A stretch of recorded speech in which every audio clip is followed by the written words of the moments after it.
Hello, my name is Dan B., and welcome to the Daily Reflection Podcast. Just from being involved with service, seeing all the hours and all the anonymous people that helped me get where I am today. That's why we do what we do, is to help people get sober.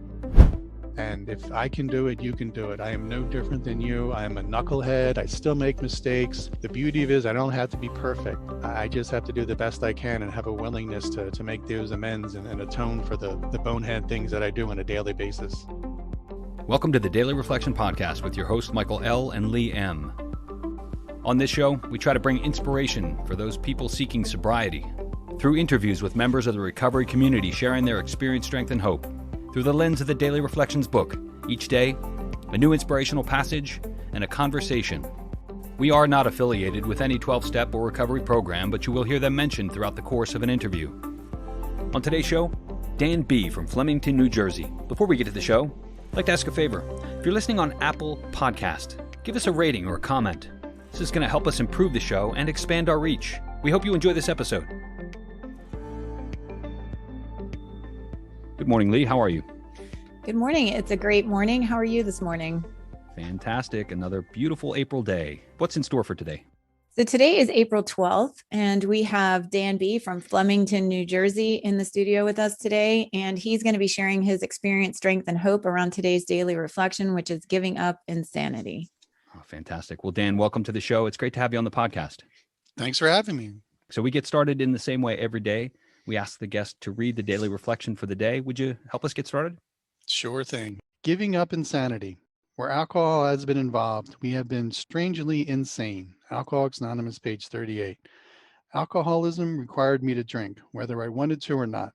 Insanity dominated my life and was the essence of my disease. It robbed me of my freedom of choice over drinking and therefore robbed me of all other choices. When I drank, I was unable to make effective choices in any part of my life, and life became unmanageable.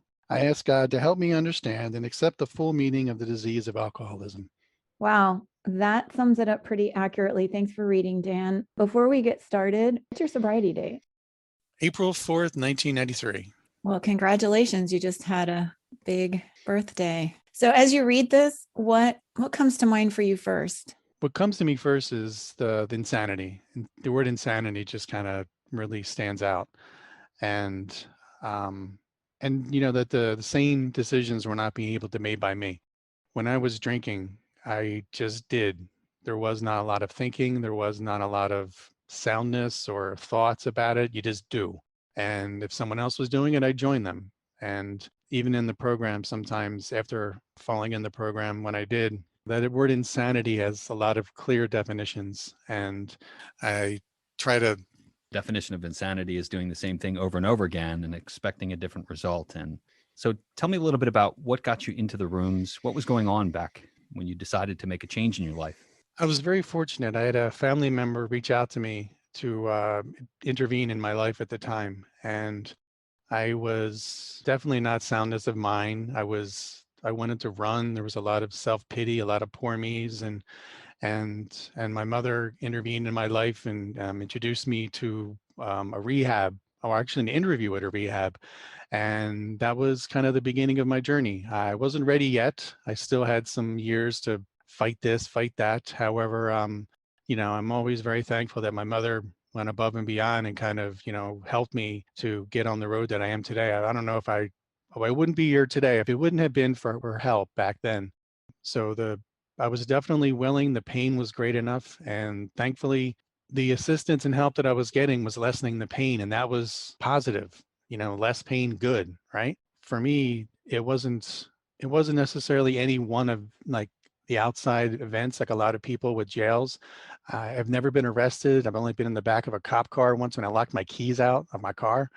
So I didn't have a lot of the outside stuff, but the internal stuff, life was very difficult to live and it was incredibly painful. And the solutions that were being provided to me lessened the pain, and I just kept going with it. I love that about your mom, the angels in our lives that show up to help guide us to where we want to be. And it makes me think sometimes about how much pain we put the people that are closest to through as they watch us destroy ourselves. So what was it like when you first got into the room?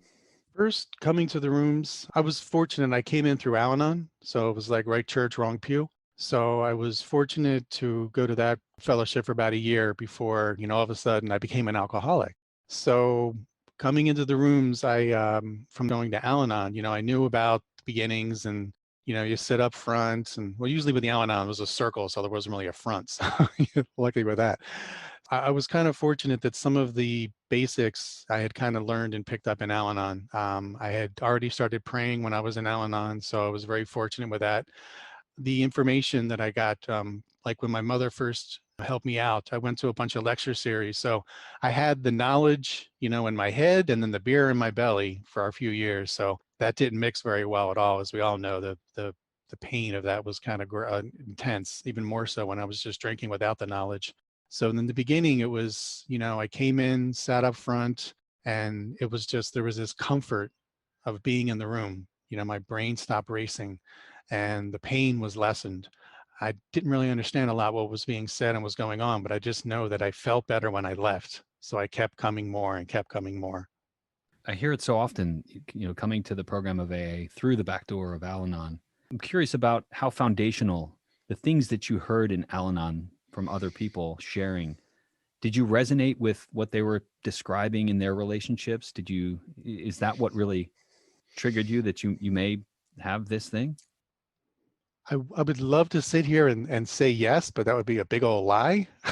Because ultimately the reason I went to an AA meeting is because in Al-Anon, they had mentioned many times about how to increase the compassion for the alcoholic would be to go to open speaker meetings. And that's where I went. I went to an open speaker meeting and Happy Grateful Jack M was talking about progression. And I was like, whoops. And then the next week I came and Alan A talked about the change. And that's the switch that kind of went off in my head that I could no longer say I was not an alcoholic and they're my problem. It's I have this disease and I have a problem.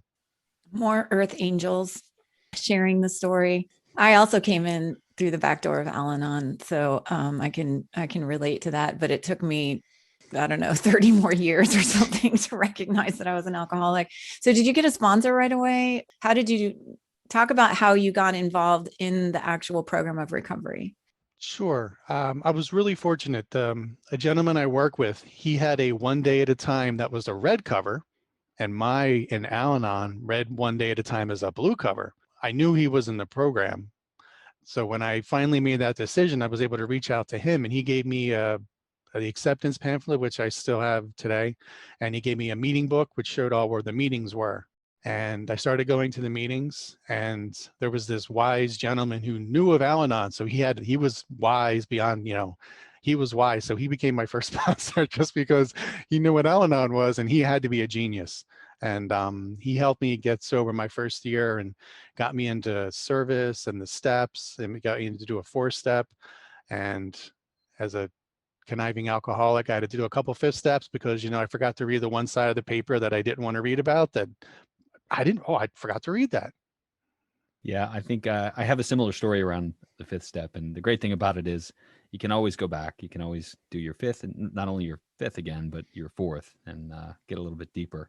So I know that you're heavily involved in service in the program. You want to talk a little bit about how you made that transition from, getting well yourself to looking for ways to increase your impact through service? There's a line somewhere in the big book where it talks about people can become prodigies of service. And for about my first 7 years, I always used to bring up a resentment until one day when I was reading that and I was like, wow, I'm 7 years sober. It kind of dawned on me from making coffee before I ever drank coffee, leading meetings, selling the 50-50 raffles, in New Jersey, we have a thing called bookers where we get together very early in the morning and swap speaking commitments. I mean, early in the morning. And, my first few times there was holding the sign and that's, and then 5 years later, they trusted me to take numbers and there was all kinds of with that. So, and it's just service for me. I I was renting a room when I first started. So I went to work, came home and I had nothing, I had much to do. So I would go to a lot of meetings and I didn't have much money. So I would walk around town. So, And so for me, the meetings and getting into service really gave me something to do, and also allowed me to get to meet the people and them to meet me, and feeling increasing that comfortability around other drunks, because I didn't really like people when I came in the program. And today, sometimes I'm not really 100% haven't, I've come to love everyone in AA. I really have. And some not like me and I like me not like them. But some days are better than others. And I don't mean to paint too dark of a picture there, but it did help for me to get to know people, them to get to know me, and just that power of, one shaking a hand of another person and saying, hi, how was your day? Or, how are you doing today? Just that connection really kind of got me out of myself, and saw some of the benefits of just, I experienced the benefits before I was told what they were. I think that's great, because I think you're sharing an experience that a lot of people coming into recovery have. Like, there are some natural extroverts that want to jump into the middle of the boat. And then there are some folks that maybe aren't quite as people-y as others. And what you're talking about is a way of entry into connection and into community through service. And it's a beautiful thing. And you've clearly continued along those lines, because you're a district committee member of your district. And do you want to talk a little bit about what that service commitment is and how people can get involved in service at that level? Sure, it's great. My experience began when I was the next person to become the GSR. Everyone's did it and either didn't like it or got out of it. And I fell in love with it when I became my first when I was doing my GSR for the first few times. So for folks listening that may not be familiar with some of the terms DCM and GSR, what is a GSR? There's a pamphlet called General Service Representative, the most important position in AA.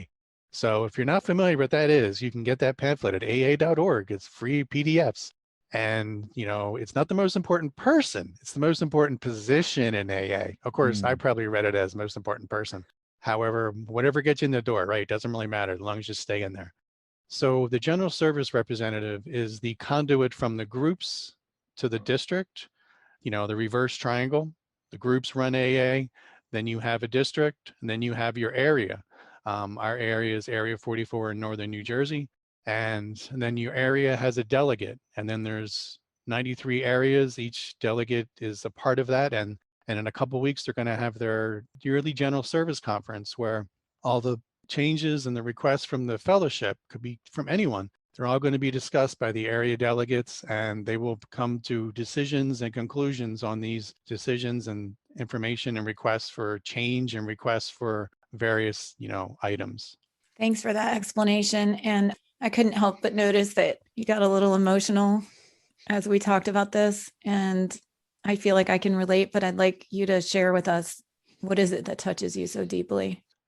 It's just kind of an honor to be a part of part of the process. Going to the meetings, initially I heard and saw things and made certain deductions and came up with certain conclusions. When I got to other areas like below the groups, I saw that it wasn't the loudest voice that won. It wasn't the most compelling argument that won. It was what's best for AA, which wins all the time. And usually we move slowly because we want this to continue, because that's kind of what's most important. Yeah, I get emotional as well, thinking about the commitments that people before us have made to keep this thing going. Definitely. I mean, it's been brought to my attention, and just from being involved with service, seeing all the hours and all the anonymous people that helped me get where I am today, all the, people doing the cooperation with professional communities, public information, history and archive, all these various committees that do so much work to help others help us get sober and to stay sober. And, it's really a beautiful thing. It's also wise to have a service sponsor. I know you probably hear a lot about sponsorship when, getting sober, getting into service, there's always a need. And I need a service sponsor because I either say yes or no to everything. I'm never in the middle. And a service sponsor is someone to help you stay sane during the service process, because there's always opportunities. It's just, is this opportunity correct for me at the current time? I have to be honest, Dan, this is the first time I'm hearing that term, service sponsor. Is this, am I correct in assuming that this is someone who is not your sponsor in the program? This is somebody separate from that? Correct. a gentleman just north of us, Mike D, is my service sponsor. And whenever I have questions on whether I should sign up or do certain service, I run it by him. He's been a DCM prior. He's been on some committee chairs. He's been involved with service at the area level and the district level and the group level. So he has a lot of that experience. And I've actually had to run by something recently, should I apply for this? Should I run for that? And he was able to give me guidance to better serve AA. I think as alcoholics, you were saying earlier, just the importance of the structure of AA so that we can provide a seat to the suffering alcoholic. Like the whole point of everything is singleness of purpose, that we need to be here for the alcoholic that's seeking a solution. And the fact that alcoholics go out of their way to do the work and all the hours of commitment, like just to ensure that one person has a seat, is pretty amazing, because we don't do that naturally. Like naturally, we just care about ourselves. Talk to us a little bit, Dan. You're a district committee member, which means that you manage volunteer efforts and all the various committees and all that at the district level. But how do people get involved if they want to? Right now, we're all on Zoom and we may not necessarily know how to plug in. So if people are listening and they're like, I want to get involved in that kind of service, how do they do that? Sure. Everyone listening to this in the North America, whether you're in America or in Canada, you are part of an area. So there will be an area place where a website for your local committee, local area, and you have your various districts within your areas. And if that's unfamiliar to you, there's always a sponsor, or you can just ask somebody, raise your hand in a meeting and say, I heard this thing about GSR. How do I become one? Whether you're in a virtual meeting or a face-to-face, there will probably be someone in there who's either tried it, done it, or should be able to guide you to someone who's doing it right now. One of the joys that is with this current situation that we're in has made it so conducive to do some of this service, because some of the challenges are driving. I'm 45 minutes away from the area office, but now I can be there in with a couple clicks of a mouse. The district meeting, we have kind of the largest district in northern New Jersey, so I can go 40 minutes north and I'm still in the district. So we have some groups up there, so they don't have to do that driving. That at 7:30 at night, it's a district meeting, and then you have to work all day, and then you have a 40-minute one way and a 40-minute back and an hour and a half meeting. That's a lot to ask of people. It's not that it's too much to ask, but it is a lot to ask. So one of the beautiful things from this format is in the future, we might be able to do hybrid meetings where people that do come from far distances can still participate, but not have the time consuming part of the driving back and forth. Fantastic. One of the beautiful things that has happened as a result of COVID and the pandemic. Curious about the requirements. Again, we like to address the needs of the folks listening that may not be familiar. What do I have to have in order to start to investigate this journey of service at the district or area level? Sure. And the pamphlet is a great source. And I will just kind of paraphrase some of the things they suggest in there. AA, there's no must, but we have lots of suggestions. So usually the suggestion is someone to have a couple years sobriety. So just to kind of have some stability. And remember the first few years for me were kind of a lot of ups and lots of downs. So it did mellow out after a few years for me, thankfully. So usually we ask for a couple of years of sobriety. It's not a mandatory, it's suggested. And it's also someone who has the ability and time to do it. There is a time commitment, and it really, if you're going back to school, if you kind of, you're raising 3 kids, if you have a lot of time things on, this may not be the service commitment for you, so it is something you have to invest time in because it does require time, and it does require interactions with others, and you don't have to be an extrovert, because God knows, you've already heard me, I am not an extrovert in any way, shape, or form. But one of the roles of service that I've been able to do, that I was actually involved with a grapevine play. So for me to get in front of like 200 alcoholics at our area convention and sing, and I'm not a singer, so it provides opportunities of amazing things. I mean, some of the service things I've done, it just have blown my mind, as was said by Lee so many times. That's why we do what we do, is to help people get sober. Wow. I love the feeling of purpose that enables us to step outside of the comfort zone and be courageous. Like, I can't be courageous for myself, but I can be courageous for you if I know it's going to help you. Beautiful, beautiful. And I just want to double click on the on the service sponsorship thing. The way to find, I guess, a service sponsor would be to find people that are doing a lot of service and maybe ask them to help guide you along the way. And then usually it's about uncovering our motives, right? Like, why are we doing it? And do a little mini inventory on why we're doing service and whether or not it's causing other issues in our lives. So I love that you brought that up. As we start to wrap up, Dan, do you have anything that you'd like to share with either somebody new in the program or maybe somebody who's thinking about getting into the program? Any advice? The one thing I like to share is if I can do it, you can do it. There is no difference for me than anyone else. I remember once I asked someone to give me a coin, or we have a pin, 90-day pin, and they had 3 years sobriety. I thought they were spiritual giants until I had 3 years. And I was like, okay, change that view. So it is simply as simple as just showing up, keeping an open mind. Don't drink, go to meetings is something that's said a lot. And for me, it's something that's come to mean a lot, because just because it's good doesn't mean I stop going to meetings. So that don't drink and go to meetings is something that is one of those phrases that works in the beginning, middle, and for the rest of my life. And if I can do it, you can do it. I am no different than you. I am a knucklehead. I still make mistakes. The beauty of it is I don't have to be perfect. I just have to do the best I can and have a willingness to make those amends and atone for the bonehead things that I do on a daily basis. Dan, I want to thank you so much for spending time with us and sharing your experience, strength, and hope. It's been beautiful. Thank you very much. This was really an honor. Thank you, Dan. Thanks for stepping up. Thanks to Dan for stopping by, and thanks to you, the listeners. Appreciate your support. If you want to follow us online, you can find us on Facebook, facebook.com/group/Daily Reflection Podcast. You can find us on Twitter @Daily Reflector. Thanks, everybody. Have a great day.